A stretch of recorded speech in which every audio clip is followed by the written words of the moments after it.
Baik, Assalamualaikum warahmatullahi wabarakatuh.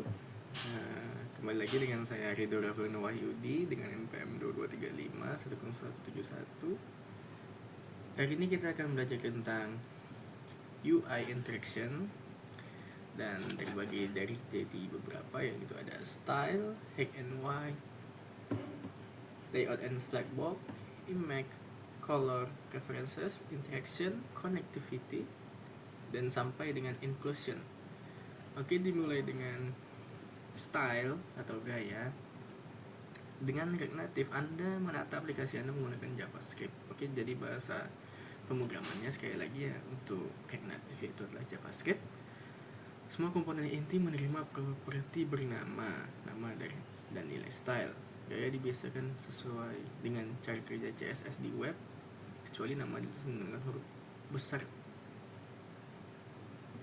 Background color C-nya itu berbeda. Properti saya dapat berupa objek JavaScript biasa, itu yang biasa kami gunakan sebagai contoh kode. Anda juga dapat meneruskan serangkaian gaya-gaya terakhir. Dalam serangkaian gaya memiliki prioritas sehingga Anda dapat menggunakan untuk mewarisi gaya. Oke, di sini ada style red, ini untuk mengubah red, big blue red, yaitu untuk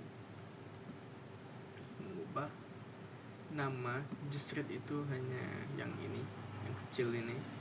Sedangkan yang big blue style big blue ya, besar, biru besar, ibaratnya itu kayak bold, tebal. Kemudian ini ada big blue color red, ya warnanya merah, just red. Dan jangan lupa export default list of styles. Salah satu pola umum adalah membuat komponen Anda menerima style property yang selanjutnya digunakan untuk memberi gaya pada subkomponen. Anda dapat menggunakan ini untuk membuat gaya berjenjang seperti yang dilakukan di CSS. Ada banyak cara lain untuk menyesuaikan gaya teks. Lihat referensi komponen teks untuk daftar lengkapnya. Oke, kemudian kita lanjutkan dengan tinggi dan lebar. Tinggi dan lebar suatu komponen ini, tinggi dan lebar suatu komponen mempengaruhi untuk menentukan ukuran layar. Jadi ibarat kita kan mobile kan.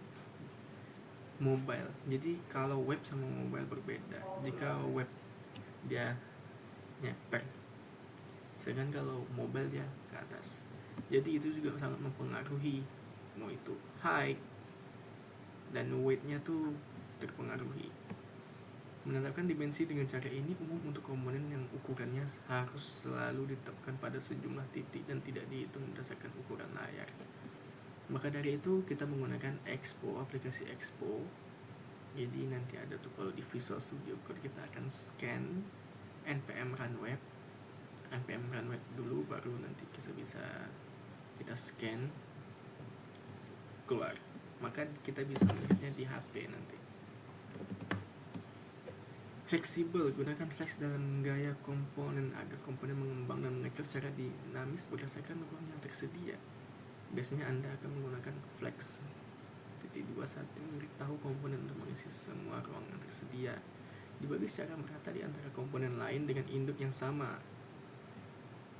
Oke, ini ada warna background color flex 1 dibagi jadi 3 domain, berarti 3 bagian. Ini power blue, ini sky blue, sedangkan ini steel blue.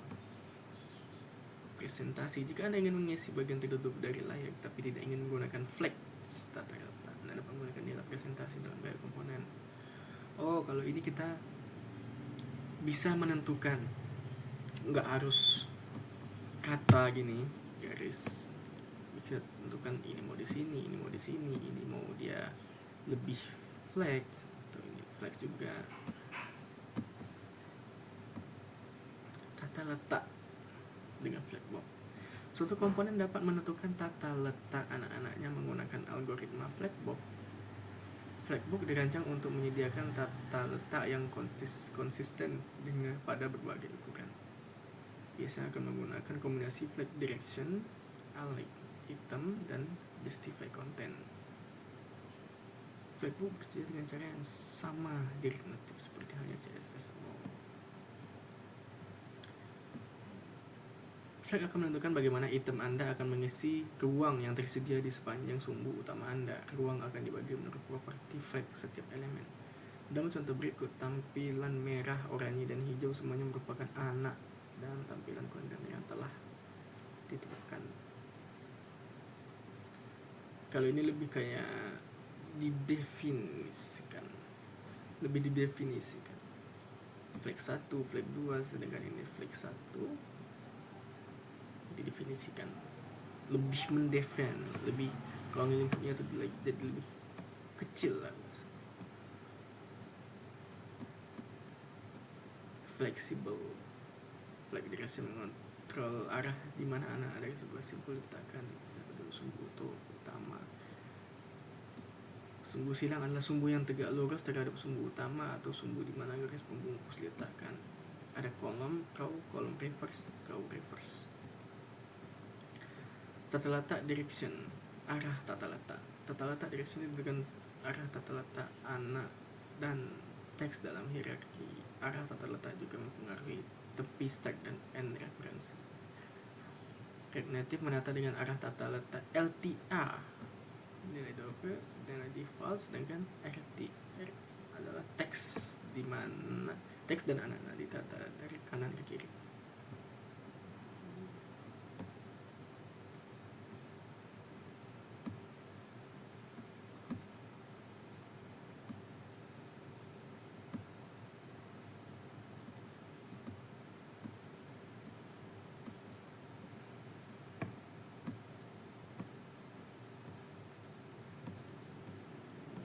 Juga sejajarkan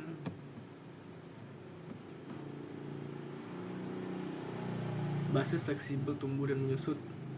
Flag basis adalah cara yang tidak bergantung sumbu untuk menjadikan ukuran default item di sepanjang sumbu utama. Menetapkan flag basis anak sama dengan menetapkan with anak tersebut jika induknya adalah kontainer dengan flag direction row, atau menetapkan head anak jika induknya adalah kontainer dengan flag direction kolom flag basis.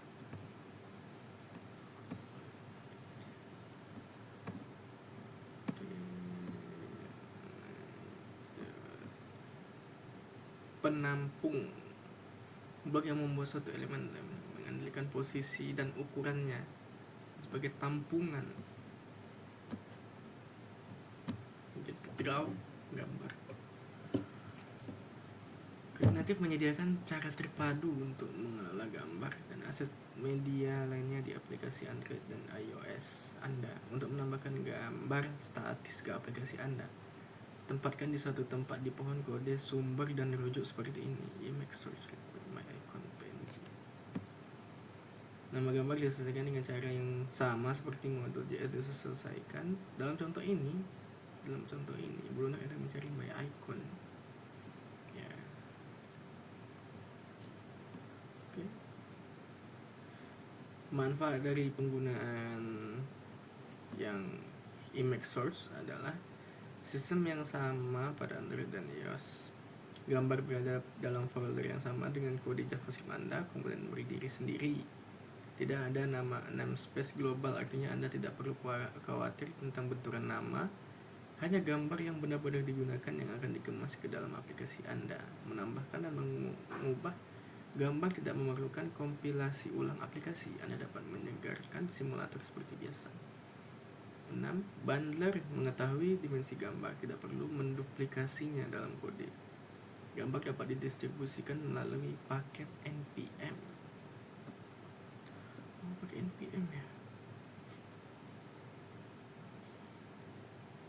Sedangkan untuk non gambar, sintaksis recursive yang dijelaskan di atas dapat digunakan untuk menjadikan file audio, video, atau dokumen. MP3, MP4, dan lain-lain, PDF.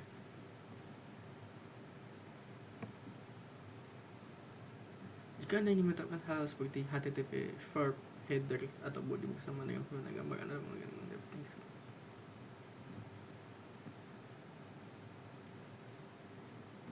pakai HTTPS. Nah, ya. kan terkadang Anda mungkin mendapatkan data gambar yang dikodekan dari panggilan REST API, ada dengan menggunakan data. Jadi kalau untuk yang panjang, data yang panjang tuh bisa panjang pakai URI petik salin.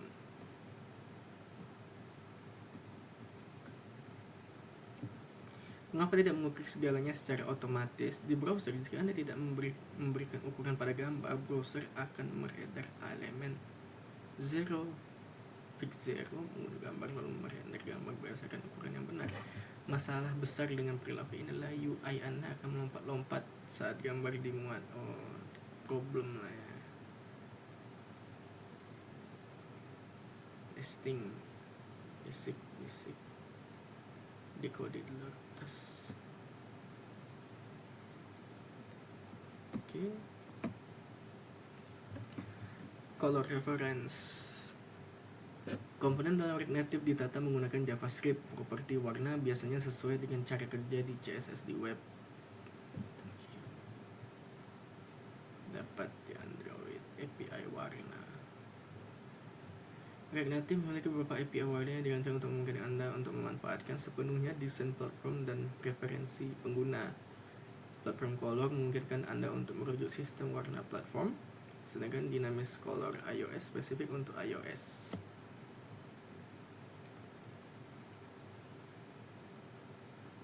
Oh, ini kode-kode nama, kode-kode warna nama warna. Sempurna satu kecerahan SL.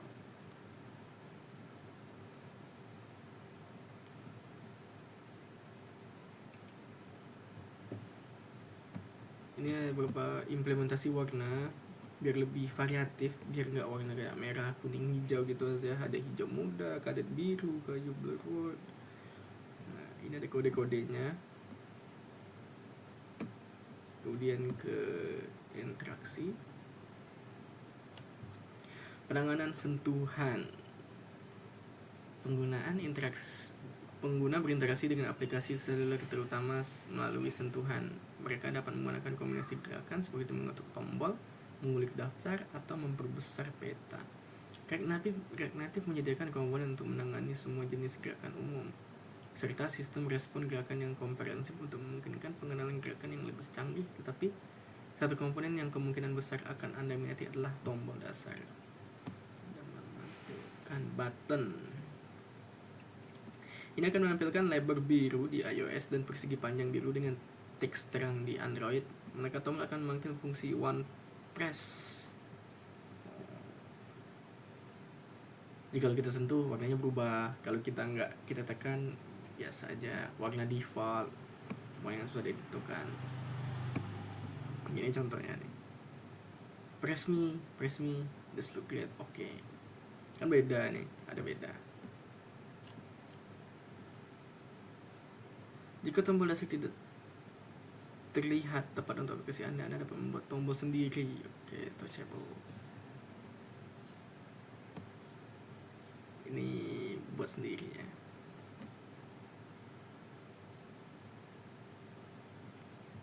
Bisa dicoba nanti.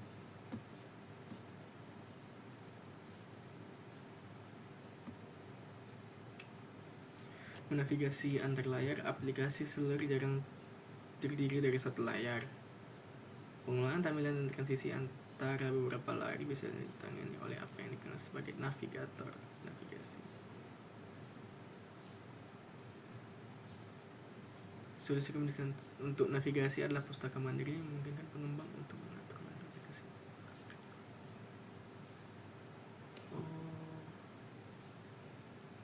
Wow, ini harus minggu depan ini npm install nih. Ini sudah navigation sudah, expo ini sudah, install ini relatif sudah. Ini harus dilakukan di CMD juga bisa, tapi lebih bagusnya tuh di terminal yang di Visual Studio Code. Soalnya kalau pakai Visual Studio Code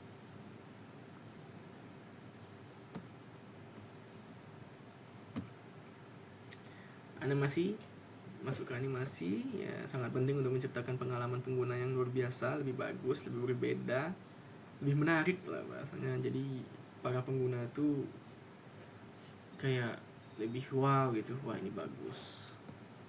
API Animated dirancang untuk secara ringkas mengapresiasikan berbagai macam animasi dan pola interaksi yang menarik dengan cara yang sangat berkinerja, berfokus pada hubungan deklaratif antara masukan dan keluaran.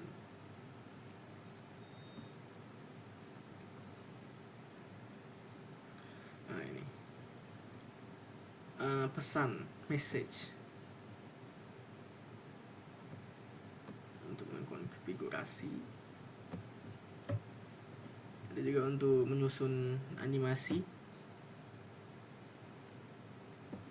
dapat digabungkan dan diputar secara berurutan atau paralel. Animasi berurutan dapat diputar segera setelah animasi sebelumnya selesai atau dapat dimulai dengan penundaan tertentu. Ada metodenya sequence atau delay, tapi lebih sering itu delay sih. Sudah start stop juga. Combine, menggabungkan dua nilai animasi melalui penjumlahan, peralihan pembagian atau modulo.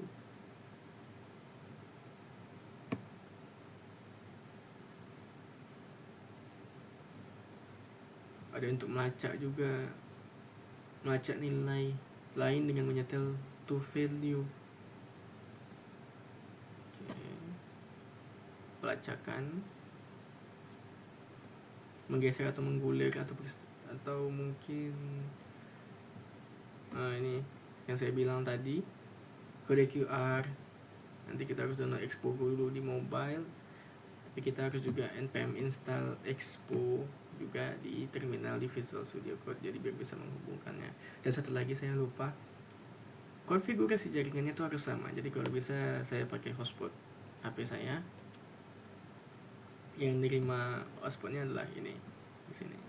Jadi biar langsung terkombin, terlacak lah dia. Oke, lanjut.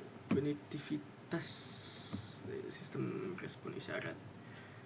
Sistem penjawab gerakan mengelola siklus hidup gerakan di aplikasi Anda. Sentuhan dapat melalui beberapa fase saat aplikasi menentukan apa yang diinginkan pengguna. Misalnya aplikasi perlu menentukan apakah sentuhan tersebut menggulir, menggeser, pijit, atau mengetuk. Ya, biasanya ini dalam kayak baca manga lah ya. Kalau saya suka baca manga, baca komik atau baca novel, kan ada yang suka baca nih dari kanan ke kiri, ada juga yang langsung menggulir dari atas ke bawah. Itu garis besarnya. Touchable, highlight, dan touchable. Ya, lebih penting responnya harus cepat ya. Tak mungkin kalau kita sebagai user menggunakan suatu aplikasi itu kayak kalau delaynya terlalu lama, atau mungkin itu bukan delay tapi kayak apa bahasanya itu, tidak ada kesan kalau kita tuh pakai touch. Makanya itu sekarang ada kayak titik hitam kalau kita nyentuh. Nah, nanti ada lihat warna juga mempengaruhi juga. Ini ada beberapa dependensi atau konfigurasi yang bisa kita gunakan. Kemudian ke konektivitas, ada jaringan. Banyak aplikasi seluler perlu memuat sumber daya dari IRL jarak jauh. Anda mungkin ingin membuat permintaan Postgres API, atau Anda mungkin perlu mengambil sebagian konten statis dari server lain menggunakan fetch. Fetch untuk mengambil konten dari URL sembarangan. Jadi kalau misalnya kita ambil misalnya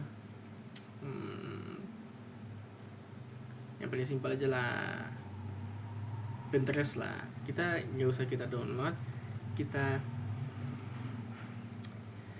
simpan di JSON. Nah, ini ada my data JSON, kita simpan di JSON.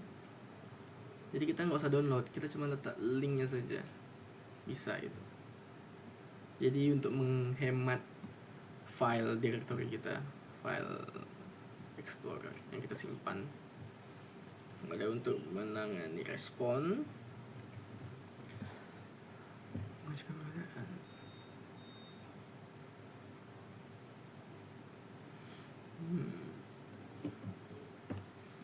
Asinowate. Jadi yang kemarin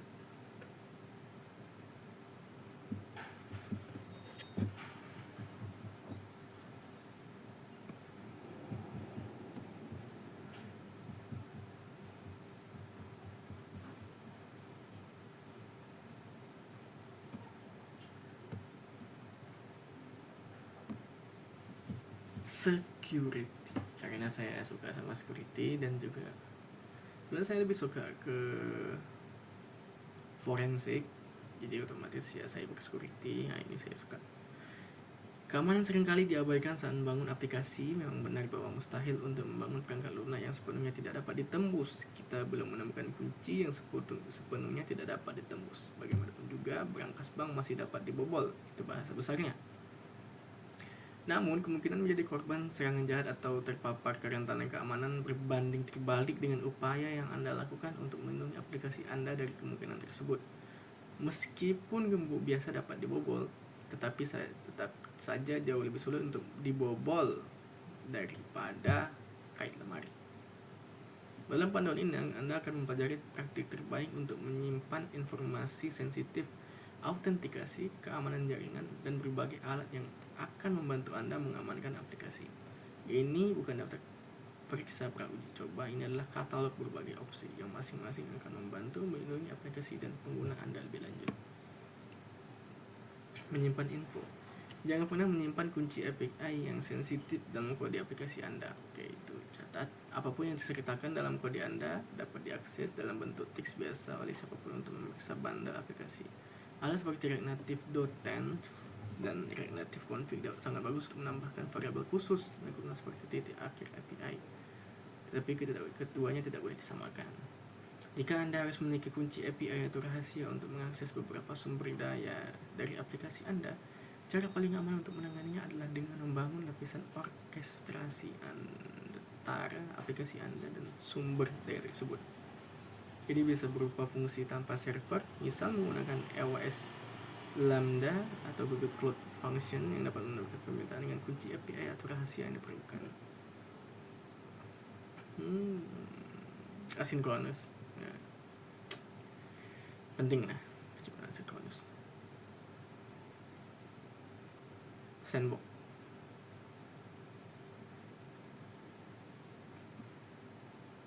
Safety.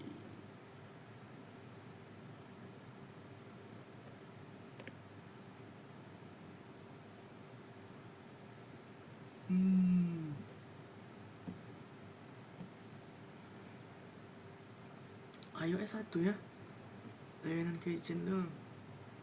Android 2.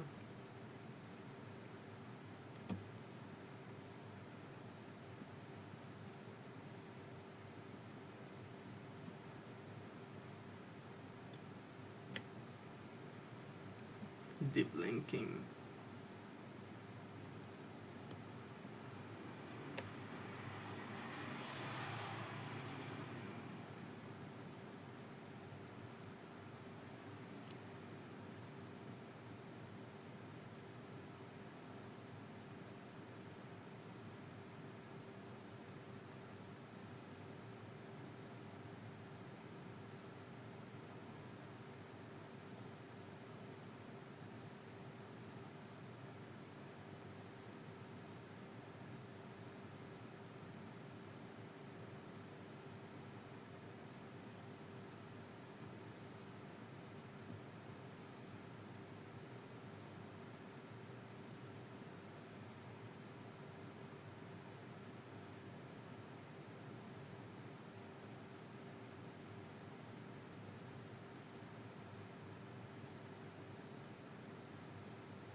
Kemudian yang terakhir, aksesibilitas.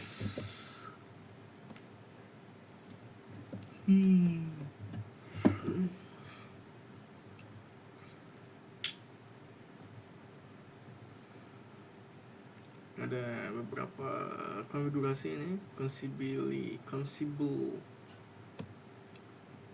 Conceivability label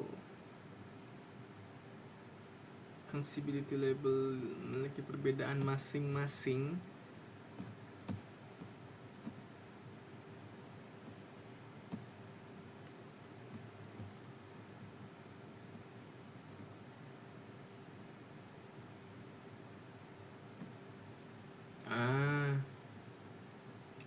Sebenarnya sama sebenarnya, tapi memiliki kayak yang lebih bagus tuh yang mana sih, yang tergantung aplikasi yang akan kita lakukan. Kalau butuh respon aksesibilitas, kayak butuh pemberitahuannya tuh yang lebih bagus, lebih banyak, ya kita pilih yang lebih banyak, kayak peringatan, tombol, centang, combo, grid, judul, bla bla bla bla bla. Nah, jadi tergantung dari aplikasi mobile yang akan kita kerjakan, yang akan kita buat. Kalau butuh banyak, kita pakai yang banyak. Kalau tidak, ya yang secukupnya saja. Tergantung dari user atau pembuat.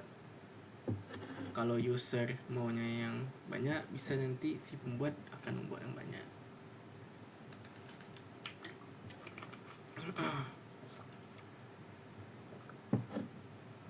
Tindakan aksesibilitas memungkinkan teknologi bantuan untuk secara terprogram memanggil dengan suatu komponen. Untuk mendukung tindakan aksesibilitas, suatu komponen harus melakukan dua hal, yaitu tentukan daftar tindakan yang didukung melalui accessibility action property. Jawaban on accessibility action fungsi untuk menangani. Oke.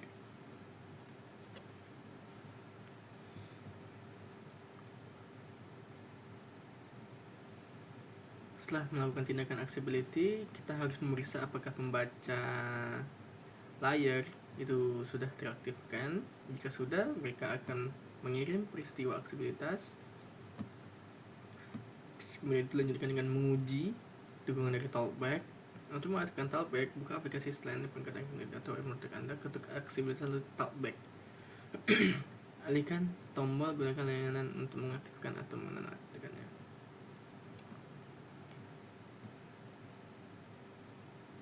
Berarti kita harus download dulu talkback, baru bisa.